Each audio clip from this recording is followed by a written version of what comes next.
ओम शांति। 30 मई 2025 बाबा के महावाक्य। मीठे बच्चे, तुम अभी शांति धाम, सुख धाम में जाने के लिए ईश्वरीय धाम में बैठे हो।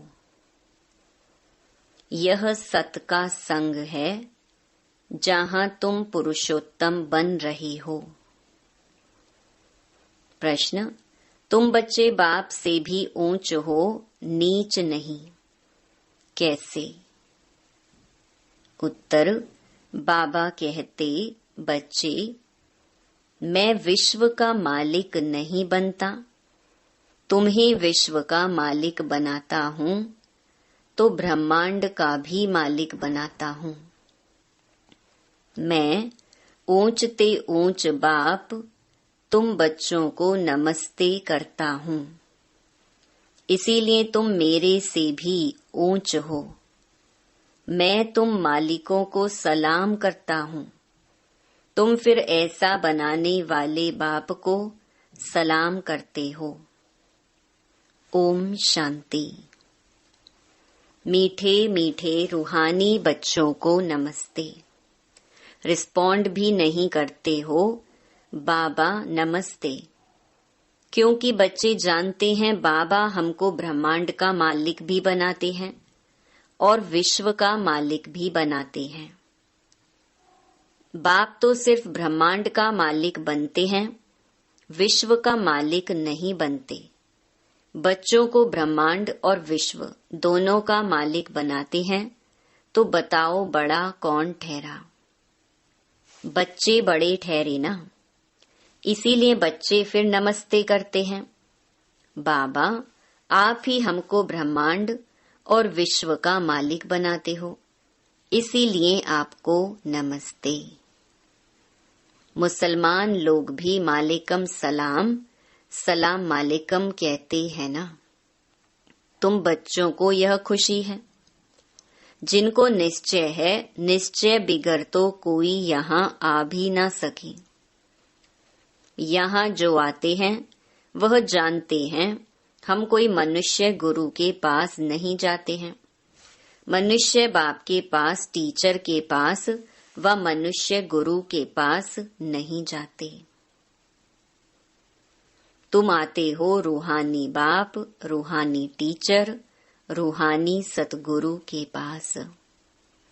वह मनुष्य तो अनेक हैं, यह एक ही है। यह परिचय कोई को भी था नहीं। भक्ति मार्ग के शास्त्रों में भी है कि रचता और रचना को कोई भी नहीं जानते। ना जानने कारण उनको ऑर्फन कहा जाता है। जो अच्छे पढ़े लिखे होते हैं समझ सकते हैं हम सभी आत्माओं का बाप एक ही निराकार है। वह आकर के बाप, टीचर, सतगुरु भी बनते हैं। गीता में भी श्री कृष्ण का नाम बाला है। गीता है सर्व शास्त्रमयी शिरोमणि, सबसे उत्तम ते उत्तम। गीता को ही माई बाप कहा जाता है और जो भी शास्त्र हैं उनको मात पिता नहीं कहेंगे। श्रीमद् भगवत गीता माता गाई जाती है। भगवान के मुख कमल से निकली हुई गीता का ज्ञान। ऊंच ते ऊंच बाप है तो जरूर ऊंच ते ऊंच की ही गाई हुई गीता हो गई क्रिएटर। बाकी सब शास्त्र हैं उनके पत्ते, क्रिएशन। रचना से कभी वर्षा मिल ना सके, अगर मिलेगा भी तो अल्पकाल के लिए। दूसरे इतने ढेर शास्त्र हैं जिनके पढ़ने से अल्पकाल का सुख मिलता है, एक जन्म के लिए। जो मनुष्य ही मनुष्यों को पढ़ाते हैं। हर प्रकार की जो भी पढ़ाइयाँ हैं वह अल्पकाल के लिए मनुष्य मनुष्य को पढ़ाते हैं। अल्पकाल का सुख मिला, फिर दूसरे जन्म में दूसरी पढ़ाई पढ़नी पड़े। यहाँ तो एक निराकार बाप ही है जो 21 जन्मों के लिए वर्षा देते हैं। कोई मनुष्य तो दे ना सके, वह तो वर्थ नॉट अ पेनी बना देते हैं। बाप बनाते हैं पाउंड। अभी बाप बैठ बच्चों को समझाते हैं, तुम सब ईश्वर के बच्चे हो ना। सर्वव्यापी कहने से अर्थ कुछ नहीं समझते। सब में परमात्मा है तो फिर फादरहुड हो जाता है। फादर ही फादर तो फिर वर्षा कहाँ से मिले। किसका दुख कौन हरे। बाप को ही दुख हरता सुख करता कहा जाता है। फादर ही फादर का तो कोई अर्थ ही नहीं निकलता। बाप बैठ समझाते हैं, यह है ही रावण राज्य। यह भी ड्रामा में नूंद है, इसीलिए चित्रों में भी क्लियर कर दिखाया है। तुम बच्चों की बुद्धि में है, हम पुरुषोत्तम संगम युग पर हैं। बाप पुरुषोत्तम बनाने आए हुए हैं। जैसे बैरिस्ट्री डॉक्टरी आदि पढ़ते हैं, जिससे मर्तबा पाते हैं, समझते हैं इस पढ़ाई से हम फलाना बनूंगा। यहाँ तुम सत के संग में बैठे हो, जिससे तुम सुख धाम में जाते हो। सत धाम भी दो हैं, एक सुख धाम, दूसरा है शांति धाम। यह है ईश्वर का धाम। बाप रचता है ना। जो बाप द्वारा समझकर होशियार होते जाते हैं, उनका कर्तव्य है सर्विस करना। बाप कहेंगे, तुम अभी समझकर होशियार हुए हो तो शिव के मंदिर में जाकर समझाओ। उन्हें बोलो, इस पर फल फूल मक्खन घी अक के फूल गुलाब के फूल वैरायटी क्यों चढ़ाते हो। कृष्ण के मंदिर में अक के फूल नहीं चढ़ाते हैं, वहां बहुत अच्छे खुशबूदार फूल ले जाते हैं। शिव के आगे अक के फूल तो गुलाब के फूल भी चढ़ाते हैं। अर्थ तो कोई जानते नहीं। इस समय तुम बच्चों को बाप पढ़ाते हैं, कोई मनुष्य नहीं पढ़ाते। और सारी दुनिया में मनुष्यों को मनुष्य पढ़ाते हैं, तुमको भगवान पढ़ाते हैं। कोई मनुष्य को भगवान कदाचित कहा नहीं जाता। लक्ष्मी नारायण को भी भगवान नहीं, उनको देवी देवता कहा जाता है। ब्रह्मा विष्णु शंकर को भी देवता कहेंगे। भगवान एक बाप ही है, वह है सभी आत्माओं का बाप। सभी कहते भी हैं, हे परम पिता परमात्मा। उनका सच्चा सच्चा नाम है शिव, और तुम बच्चे हो शालीग्राम। पंडित लोग जब रुद्र यज्ञ रचते हैं तो शिव का बहुत बड़ा लिंग बनाते हैं और शालीग्राम छोटे छोटे बनाते हैं। शालीग्राम कहा जाता है आत्मा को, शिव कहा जाता है परमात्मा को। वह सभी का बाप है, हम सब हैं भाई भाई, कहते भी हैं ब्रदरहुड। बाप के बच्चे हम भाई भाई हैं, फिर भाई बहन कैसे हुए। प्रजापिता ब्रह्मा के मुख से प्रजा रची जाती है, वह हैं ब्राह्मण और ब्राह्मणियां। हम प्रजापिता ब्रह्मा की संतान हैं, इसीलिए बीके कहलाते हैं। अच्छा, ब्रह्मा को किसने पैदा किया? भगवान ने। ब्रह्मा विष्णु शंकर यह सब क्रिएशन है। सूक्ष्म वतन की भी रचना हो गई। ब्रह्मा मुख कमल से तुम बच्चे निकले हो, ब्राह्मण ब्राह्मणियां कहलाते हो। तुम ब्रह्मा मुख वंशावली एडॉप्टेड हो। प्रजापिता ब्रह्मा बच्चे कैसे पैदा करेंगे? जरूर एडॉप्ट करेंगे। जैसे गुरु के फॉलोअर्स एडॉप्ट होते हैं, उनको कहेंगे शिष्य। तो प्रजापिता ब्रह्मा सारी दुनिया का पिता हो गया। उनको कहा जाता है great great grand father. Prajapita Brahma तो यहाँ चाहिए ना।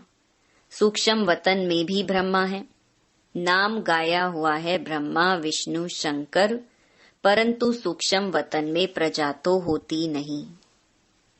प्रजापिता ब्रह्मा कौन है, यह सब बाप बैठ समझाते हैं। वह ब्राह्मण लोग भी अपने को ब्रह्मा की औलाद कहते हैं। अब ब्रह्मा कहाँ है? तुम कहेंगे यह बैठे हैं, वह कहेंगे होकर गया है, वह फिर अपने को पुजारी ब्राह्मण कहलाते हैं। अभी तुम तो प्रैक्टिकल में हो। प्रजापिता ब्रह्मा के बच्चे आपस में भाई बहन हो गए। ब्रह्मा को एडॉप्ट किया है शिव बाबा ने। कहते हैं, मैं इस बूढ़े तन में प्रवेश कर तुमको राजयोग सिखलाता हूँ। मनुष्य को देवता बनाना यह कोई मनुष्य का काम नहीं है। बाप को ही रचता कहा जाता है। भारतवासी जानते हैं, शिव जयंती भी मनाई जाती है। शिव है बाप। मनुष्यों को यह भी पता नहीं है कि देवी देवताओं को यह राज्य किसने दिया। स्वर्ग का रचयिता है ही परम आत्मा, जिसको पतित पावन कहा जाता है। आत्मा असुल पवित्र होती है, फिर सतो रजो तमो में आती है। इस समय कलयुग में सब हैं तमो प्रधान, सतयुग में सतो प्रधान थे। आज से 5000 वर्ष पहले इन लक्ष्मी नारायण का राज्य था। 2500 वर्ष देवताओं की डायनेस्टी चली, उनके बच्चों ने भी राज्य किया ना। Lakshmi Narayan the first the second ऐसे चला आता है। मनुष्यों को इन बातों का कुछ भी पता नहीं है। इस समय है सब तमो प्रधान पतित। यहाँ एक भी मनुष्य पावन हो ही नहीं सकता। सभी पुकारते हैं, हे पतित पावन आओ। तो पतित दुनिया हुई ना। इनको ही कलयुग नरक कहा जाता है। नई दुनिया को स्वर्ग, पावन दुनिया कहा जाता है। फिर पतित कैसे बने, यह कोई नहीं जानते। भारत में एक भी मनुष्य नहीं जो अपने 84 जन्मों को जानता हो। मनुष्य मैक्सिमम 84 जन्म लेते हैं, मिनिमम 1 जन्म। भारत को अविनाशी खंड माना गया है, क्योंकि यहाँ ही शिव बाबा का अवतरण होता है। भारत खंड कभी विनाश हो नहीं सकता। बाकी जो अनेक खंड हैं, वह सब विनाश हो जाएंगे। इस समय आदि सनातन देवी देवता धर्म प्रायलोप हो गया है। कोई भी अपने को देवता नहीं कहलाते हैं, क्योंकि देवताएं सतो प्रधान पावन थे। अभी तो सभी पतित पुजारी बन गए हैं। यह भी बाप बैठ समझाते हैं, भगवानुवाच है ना। भगवान सभी का बाप है। वह एक ही बार भारत में आते हैं। कब आते हैं? पुरुषोत्तम संगम युग पर। इस संगम युग को ही पुरुषोत्तम कहा जाता है।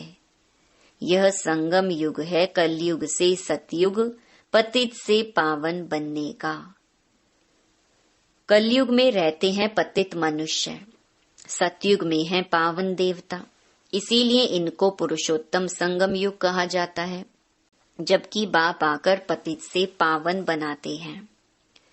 तुम आए ही हो मनुष्य से देवता पुरुषोत्तम बनने। मनुष्य तो यह भी नहीं जानते कि हम आत्माएं निर्वाण धाम में रहती हैं, वहां से आते हैं पाठ बजाने। इस नाटक की आयु 5000 वर्ष है। हम इस बेहद के नाटक में पाठ बजाते हैं। इतने सब मनुष्य पाठधारी हैं। यह ड्रामा का चक्कर फिरता रहता है, कभी बंद होने का नहीं है। पहले पहले इस नाटक में सतयुग में पाठ बजाने आते हैं देवी देवता, फिर त्रेता में क्षत्रिय। इस नाटक को भी जानना चाहिए ना। यह है ही कांटों का जंगल, सब मनुष्य दुखी हैं। कलयुग के बाद फिर सतयुग आता है। कलयुग में ढेर मनुष्य हैं, सतयुग में कितने होंगे? बहुत थोड़े। आदि सनातन सूर्यवंशी देवी देवताएं ही होंगे। यह पुरानी दुनिया अब बदलनी है। मनुष्य सृष्टि से फिर देवताओं की सृष्टि होगी। आदि सनातन देवी देवता धर्म था, परंतु अब अपने को देवता कहलाते नहीं, अपने धर्म को ही भूल गए हैं। यह सिर्फ भारतवासी ही हैं जो अपने धर्म को भूल गए हैं। हिंदुस्तान में रहने कारण हिंदू धर्म कह देते हैं। देवताएं तो पावन थे, यह हैं पतित, इसीलिए अपने को देवता कह नहीं सकते। देवताओं की पूजा करते रहते हैं, अपने को पापी नीच कहते।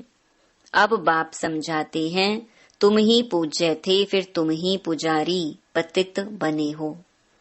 हम सो का अर्थ भी समझाया है। वह कह देते आत्मा सो परमात्मा। यह है झूठा अर्थ, झूठी काया झूठी माया। सतयुग में ऐसे नहीं कहेंगे। सचखंड की स्थापना बाप करते हैं, झूठ खंड फिर रावण बनाते हैं। यह भी बाप आकर समझाते हैं, आत्मा क्या है, परमात्मा क्या है, यह भी कोई नहीं जानते। बाप कहते हैं, तुम आत्मा बिंदी हो, तुम्हारे में 84 जन्मों का पार्ट नूंधा हुआ है। हम आत्मा कैसी हैं, यह कोई नहीं जानते हैं। हम बैरिस्टर हैं, फलाना हैं, यह जानते हैं, बाकी आत्मा को एक भी नहीं जानते। बाप ही आकर पहचान देते हैं, तुम्हारी आत्मा में 84 जन्मों का पार्ट अविनाशी नूंधा हुआ है, जो कभी विनाश नहीं हो सकता। यही भारत गार्डन ऑफ फ्लावर था, सुखी सुख था, अभी दुखी दुख है। यह बाप नॉलेज देते हैं। तुम बच्चे बाप द्वारा अभी नई नई बातें सुनते हो। सबसे नई बात है, तुम्हें मनुष्य से देवता बनना है। तुम जानते हो, मनुष्य से देवता बनने की पढ़ाई कोई मनुष्य नहीं पढ़ाते हैं, भगवान पढ़ाते हैं। उस भगवान को सर्वव्यापी कहना यह तो गाली देना है। अब बाप समझाते हैं, मैं हर 5000 वर्ष बाद आकर भारत को स्वर्ग बनाता हूँ, रावण नरक बनाते हैं। यह बातें दुनिया में और कोई नहीं जानते। बाप ही आकर तुमको मनुष्य से देवता बनाते हैं।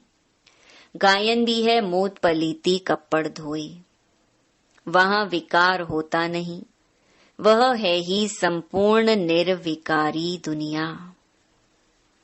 अभी है विशियस वर्ल्ड। बुलाते भी हैं, पतित पावन आओ। हमको रावण ने पतित बनाया है, परंतु जानते नहीं कि रावण कब आया, क्या हुआ। रावण ने कितना कंगाल बना दिया है। भारत 5000 वर्ष पहले कितना साहूकार था। सोने हीरे जवाहरों के महल थे, कितना धन था। अभी क्या हालत है। सो सिवाय बाप के सिरताज कोई बना न सके। अभी तुम कहते हो शिव बाबा भारत को हेवन बनाते हैं। अब बाप कहते हैं, मौत सामने खड़ा है। तुम वानप्रस्थी हो, अब जाना है वापस। इसीलिए अपने को आत्मा समझो, माँ मेकम याद करो तो पाप भस्म हो जाएंगे। अच्छा, मीठे मीठे सिकिलधे बच्चों प्रति माता पिता बाप दादा का याद प्यार और गुड मॉर्निंग। रूहानी बाप की रूहानी बच्चों को नमस्ते। धारणा के लिए मुख्य सार। पहला, हम ब्रह्मा मुख वंशावली ब्राह्मण हैं। स्वयं भगवान हमें मनुष्य से देवता बनाने की पढ़ाई पढ़ा रहे हैं। इस नशे और खुशी में रहना है। पुरुषोत्तम संगम युग पर पुरुषोत्तम बनने का पुरुषार्थ करना है। दूसरा, अभी हमारी वानप्रस्थ अवस्था है। मौत सामने खड़ा है। वापस घर जाना है। इसलिए बाप की याद से सब पापों को भस्म करना है। वरदान, नॉलेज रूपी चाबी द्वारा भाग्य का अखुट खजाना प्राप्त करने वाले माला माल भव। संगम युग पर सभी बच्चों को भाग्य बनाने के लिए नॉलेज रूपी चाबी मिलती है। ये चाबी लगाओ और जितना चाहे उतना भाग्य का खजाना लो। चाबी मिली और मालामाल बन गए। जो जितना मालामाल बनते हैं उतना खुशी स्वतः रहती है। ऐसे अनुभव होता है जैसे खुशी का झरना अखुट अविनाशी बहता ही रहता है। वे सर्व खजानों से भरपूर मालामाल दिखाई देते हैं। उनके पास किसी भी प्रकार की अप्राप्ति नहीं रहती। स्लोगन, बाप से कनेक्शन ठीक रखो तो सर्व शक्तियों की करंट आती रहेगी। अव्यक्त इशारे, रूहानी रॉयल्टी और प्योरिटी की पर्सनालिटी धारण करो। जितनी पवित्रता है उतनी ब्राह्मण जीवन की पर्सनालिटी है। अगर पवित्रता कम तो पर्सनालिटी कम। ये प्योरिटी की पर्सनालिटी सेवा में भी सहज सफलता दिलाती है। लेकिन यदि एक विकार भी अंश मात्र है तो दूसरे साथी भी उसके साथ जरूर होंगे। जैसे पवित्रता का सुख शांति से गहरा संबंध है, ऐसे अपवित्रता का भी 5 विकारों से गहरा संबंध है। इसीलिए कोई भी विकार का अंश मात्र ना रहे तब कहेंगे पवित्रता की पर्सनैलिटी द्वारा सेवा करने वाले। अच्छा, ओम शांति।